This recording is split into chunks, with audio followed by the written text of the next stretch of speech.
Hallo, ich heiße War Story 2000 und dies ist...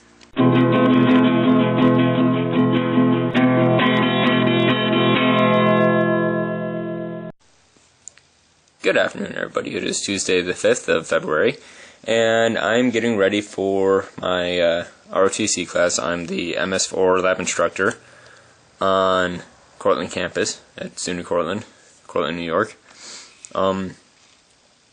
And because it's pretty cold out there, being February in New York, you can see that I've started with thermal wear, including my socks being pulled over the thermal wear pants. The reason I do that is so that when I put on my ACU pants, which are over here, then my thermal pants won't ride up, which can be really annoying. The things that I'm wearing right now is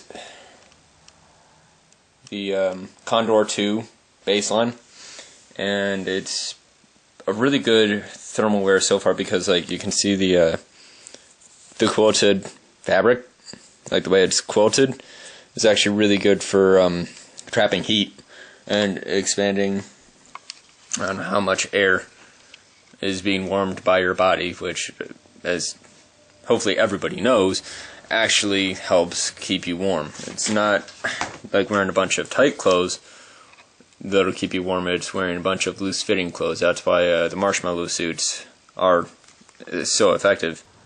So I guess I just wanted to show you guys what a garrison uniform can be.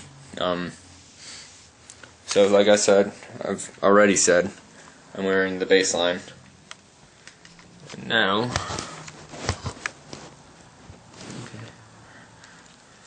a lot of people actually try to wear the baseline top over their tan t-shirt, but technically that's against uniform regulation.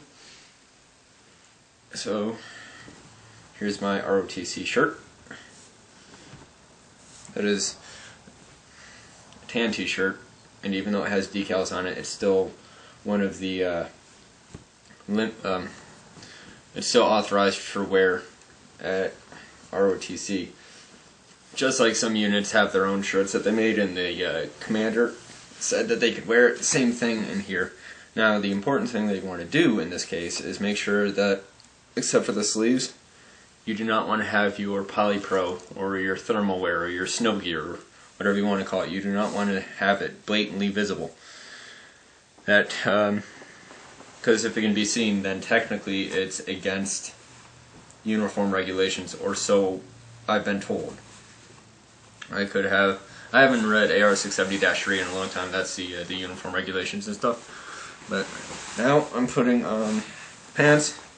And like I said earlier, because I tucked my thermal wear into my socks, now the thermal wear hasn't ridden up, which makes it all the more comfy. Leatherman. I try not to go anywhere without some sort of multi-tool. I've also got a Gerber somewhere floating around. I'm not entirely certain where it is. And specifically. Yeah. Pants are on. And actually, one of the things that I like about this is you can do that. So that when you're putting on a jacket, the sleeves don't ride all the way up. Or when you're putting on gloves, you actually, like, there's no way that snow or cold can get in and touch bare skin because you got the gloves that, here, I'll demonstrate. See, this way, your skin is completely covered. Which, like I said before, anybody who's gone playing out in the snow knows that if there's some way for the snow to get inside your sleeve, it will, and it's oftentimes very cold and annoying, so.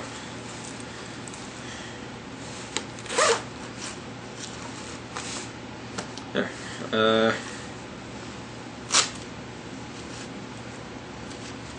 These ACUs are kind of old. Like, I'm pretty certain that I've had these since basic training, or even AIT. So the pants don't really match the shirt, or the blouse, sorry. Like, you can see that they're slightly different shades even though they're the same pattern. this Friday when I go to Fort Drum to get my ASUs, the dress uniform. I'm going to be getting a brand new set of ACUs. I understand why the Army went to the whole modular uniform thing, so that you can easily take name tapes on and off of gear. And like when somebody switches from one unit to another, they don't have to spend a long time or money or whatever. Oops. They don't have to spend money or anything like that in trying to get their uniforms up to regulation. They can just take their unit patch off and replace it with the one that is supposed to be, which I admit is actually really useful for someone like me. Being in ROTC and in the reserves, this is the uniform that I wear all the time. So yeah, my Civil Affairs patch. I can just take off my ROTC patch and put on the Civil Affairs patch, and I will be in the proper uniform for my unit. I don't have to have multiple sets of uniform, which in the old days, that's what you would have had to do. You would have to have one top with the ROTC patch sewn onto it, and you'd have to have another top with your reserves unit or your National Guard unit or your active duty unit patch sewn onto it. And you can just see I put my wallet into that pocket. That way I don't have to worry about anybody pickpocketing my wallet. Not that I really worry about that anyway. But it's just I find it easier to like just reach over there and grab the pocket. It makes going to drive-thrus or showing ID or whatever. It makes it just more convenient, because when you're sitting on your wallet and the gate guard or the cashier or whoever has to see your ID or get your debit card or whatever, it's so much easier just to reach into your shoulder pocket and pull out the necessary credentials or what have you. I just find it easier for me. The way I do it isn't necessarily the way that the entire Army does it. So yeah, the ACU uniform. I've got my 2 pens and my 1 pencil. I'll have a notepad in one of my hip pockets. I've got my military ID. I'll be carrying my fleece cap and my 2 foliage colored gloves throughout the day. If it's cold enough, I'll actually be wearing this, but normally I'll be wearing the thing that the camera was so convenient. Oops. So throughout the day I'll probably be wearing my patrol cap, which the camera was so conveniently resting on. So in addition to the notebook, I'll also have my fleece cover and my 2 foliage colored glove inserts. And if it gets cold enough, I'll actually be wearing the fleece cover for warmth. I'm sure that those of you in the military, if you guys are watching this, you've noticed that my hair is unfortunately out of regulation. My hair, unfortunately, grows like a dang weed, and it rests directly on the ear. I literally have to get a haircut every 2 weeks to stay in regulations, which can be quite draining to the pocketbook, given that each haircut costs $15 with the tip. I'll actually be going there later today as soon as I get some lunch. But yeah, that's the basic garrison uniform when it's really cold outside.